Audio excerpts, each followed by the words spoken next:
How do we rate Crawford's performance? And who's the better prospect, Shakur Stevenson or Devin Haney? Please like and subscribe. Leave a comment below. Help us hit 10,000 subscribers. Welcome, welcome, welcome. Welcome to Sunday Morning Champion. Lots of great action from this weekend to get into. We were super impressed with a young prospect from Newark, New Jersey, Shakur Stevenson, former silver medalist. But let's start with pound for pound king, Terence Bud Crawford. Lots of different opinions on his performance. I'm hearing it wasn't that great, that Spence would tear him up, that he shouldn't get into the ring with Spence, that he's not legitimate at this weight class, that he doesn't have the punching power for it. Look, if you think Spence beats Crawford, that's fair. I mean, I don't agree with that. This is the best fight that can be made in boxing right now. The best fight to be made in boxing today is Terence Crawford versus Errol Spence. However, I lean towards Bud. It's a great fight. Bud's more skilled. I think Bud could outbox him. And I think Bud's got plenty of power to keep him just walking in the front door. Look, it's not like Spence is just going to walk in and plow through Bud. Bud's got plenty of power. But I'm not here to debate that. Okay? I'm here to talk about the disrespect that Bud is facing. Okay? Bud is dang near the perfect fighter. If you don't like Bud, if you don't like watching Terence Crawford, you don't like boxing. Okay?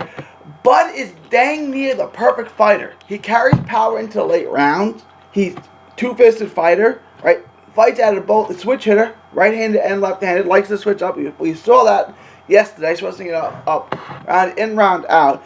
He's defensively responsible. You don't just lay hands on Terence Crawford. He lands power shots on the button. He doesn't get touched up, and he goes for the finish. If you don't like Bud, what don't you like about him? Where's his weakness? Okay, if I said, give me a blueprint on how to beat Terence Crawford, exposing his weaknesses, how would you expose Terence Crawford? What would you say? Oh, wait. The answer is there is no weaknesses. Okay? He dominated Benavidez. Look, and I'm not saying Benavidez is a top fighter. However, Bud outboxed him early, outclassed him in the middle round, 6, 7, 8, 9, and then beat the dog snot out of him in the 10th and 11th, and then nearly killed him in the 12th, nearly knocking his head off with that uppercut and getting the stoppage in the final round. What did you not like about that performance? He systematically broke him down and killed him. I mean, look, if you don't like Bud Crawford, I don't understand what you don't like about him. I mean, what don't you like about his style? He's fundamentally perfect, and then he gets the stoppage. It's entertaining from a spectator standpoint, and from a student of the game, from a fan of the sport. It is perfect to watch. And everyone is picking on Bud's resume. Look, Bud made $3.6 million. And we'll get into that. It's a lot, but it's not compared to... Terence Crawford is the best fighter pound for pound in the world today. That's not up for debate anymore. That's for a fact. Terence Crawford is the best fighter in the world. So he made $3.6 million, which is a lot when you compare it to the other pound for pound best fighters in the world. Floyd Mayweather, Manny Pacquiao, Oscar De La Hoya. They were making 10 times that amount for one night's work. Maybe not 10 times, but 5 to 10 times that. So, why is Terence Crawford, I don't want to say only making 3.6 because that's a lot of money, but why isn't he having those huge pay-per-view fights? You know, you could say it's his personality, that he's a little dry, that he's a little boring, but was Oscar a big personality? I mean, was Oscar lighting up the charisma department? I mean, look, Oscar's a professional promoter now, and he's awful at selling a fight. I mean, it's just, listening to Oscar sell a fight is like, it's going to be great, it's going to be fantastic. It's like, just, he's not exciting, and he's not great at it. So I don't want to hear that that's why Crawford doesn't sell. I don't know the reason why. I think it has a lot to do with Top Rank, you know, but I understand why Crawford signed with them too. Like, he's going to make $3.6 million. They gave him a 7-year contract. Why would he not take it? You know, I mean, so I don't know why Crawford's not making more money than he is. All that Crawford can do in the ring is fight who they beat who they put in front of him, which he will do. So if we're gonna pick on his resume, which you guys like to do, not, the boxing public, he beat Horn and Benavidez this year. Now again, Benavidez is not a world-class best fighter in the world. I understand that. Spence would stop him.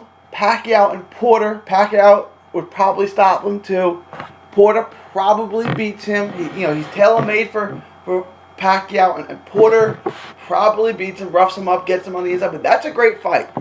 Outside of that, he beats every other fighter in the welterweight division. He beats Danny Garcia. He beats Jesse Vargas. He beats Adrian Broner. He beats every other guy. He beats Jamal James and Yordanis Ugases of the world. He beats the Rashidi Ellises of the world. He beats everybody else at 147, except for obviously Crawford, Spence, Pacquiao, and probably Porter. That's it. Everybody else he beats. So he's a pretty good fighter. And then Jeff Horn. Look, everyone likes to make fun of Jeff Horn. Jeff Horn beat Manny Pacquiao. Okay? You guys don't like Manny Pacquiao? You guys don't like Jeff Horn? You think he's a scrub fighter or whatever? He has a better win than Danny Garcia does at 147, than Sean Porter does at 147. And you may not like this, he has a better win at 147 than Errol Spence does. Yes, he does. He's got a better win at 147 than Errol Spence.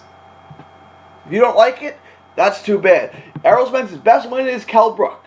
The version of Kell Brook that Errol Spence beat is not as good as the Manny Pacquiao that Jeff Horn beat. Jeff Horn's got the better win at 147. Okay? So we can sit here and call Jeff Horn a scrub fighter and this and that. Look, he beat Manny Pacquiao. He's got a better win than almost every single fighter in that division. That's just a fact. That's just for the record. So in his 2 wins this year, Crawford has 2 better wins over 2 better fighters than Errol Spence beat. Both Horn, and Benavidez beat both Ocampo and Peterson. So where this thing comes that he's not good at this weight, that he doesn't carry the power up to 147, he stopped both those guys. I just want to break this down for you how good Terence Crawford is. Terence Crawford has fought 20 plus rounds now at 147 at the welterweight division. He's won 18 of them. He lost no rounds to Jeff Horn, and I scored 2 rounds. And this is on my scorecard, of course, and I think there's a lot of people who agree with this. And he lost 2 rounds to David Benavidez, the first and the 5th. That's it. So in 20 plus rounds against 2 really good opponents, and we can get into how good they are, or overrated or underrated, whatever. He beat 2 really good opponents and won 18 out of 20 rounds, and then stopped them in the other 2 rounds they fought. So what we're seeing here with Terence Crawford is unique. And I'm going to keep comparing him to Floyd Mayweather because he's that good. Okay? Terence Crawford is that good. I'm not saying Floyd Mayweather is a once-in-a-generation fighter. He's the best fighter of his era. Okay? And Terence Crawford is approaching that level.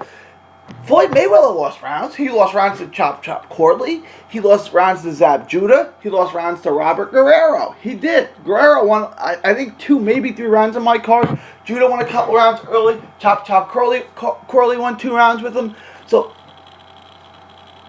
Crawford hasn't lost a round. Not a round.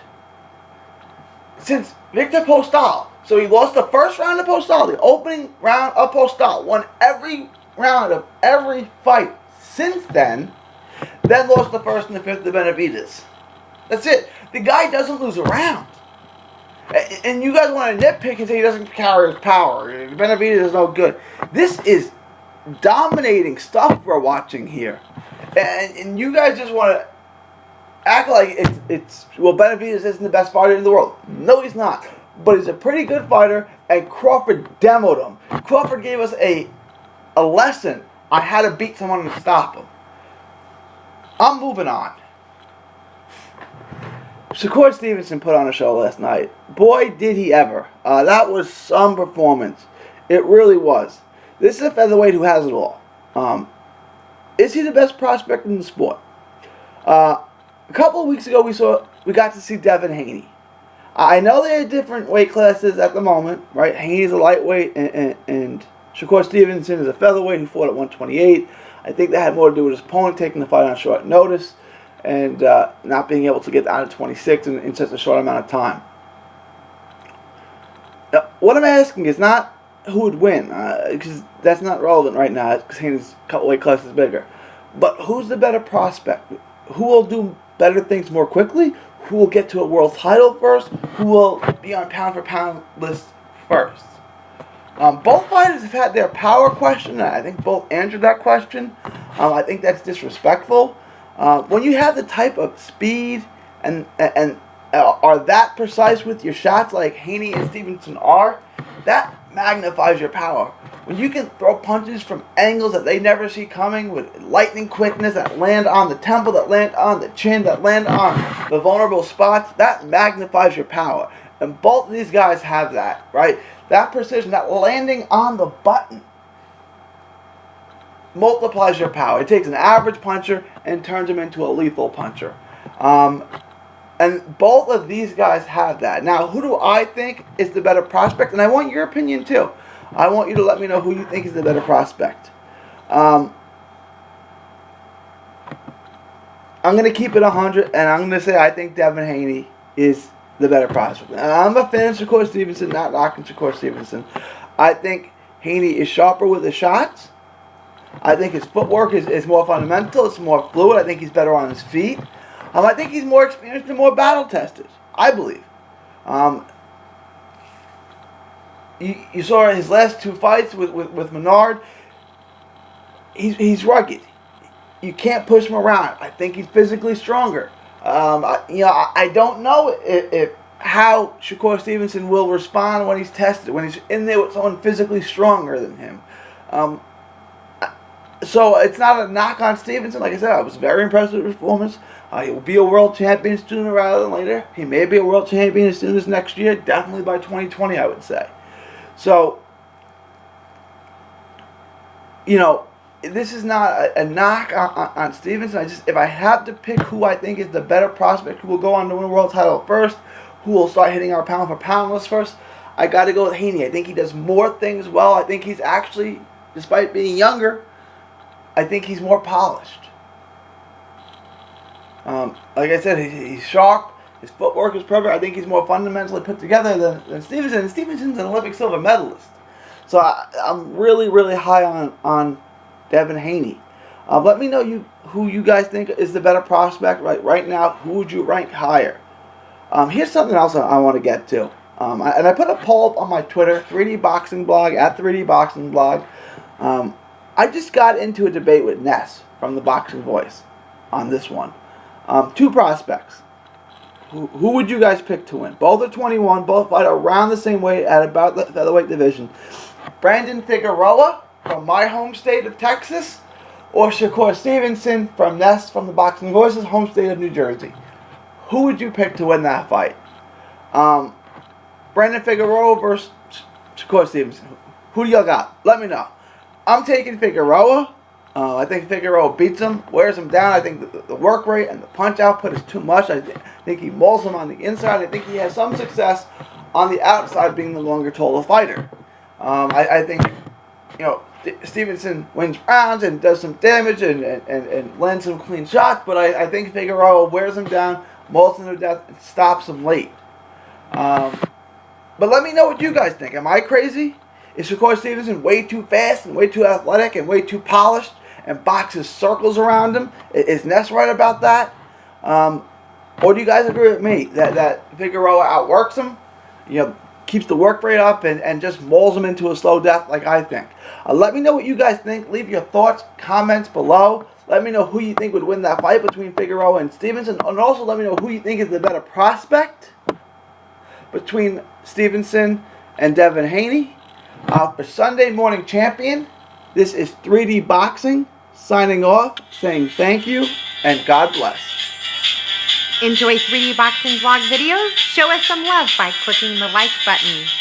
Don't miss a tweet, post, story, or video. 3dboxingvlog.com is also on Facebook, Twitter, and Instagram. Hit the subscribe button now to stay inside the ring.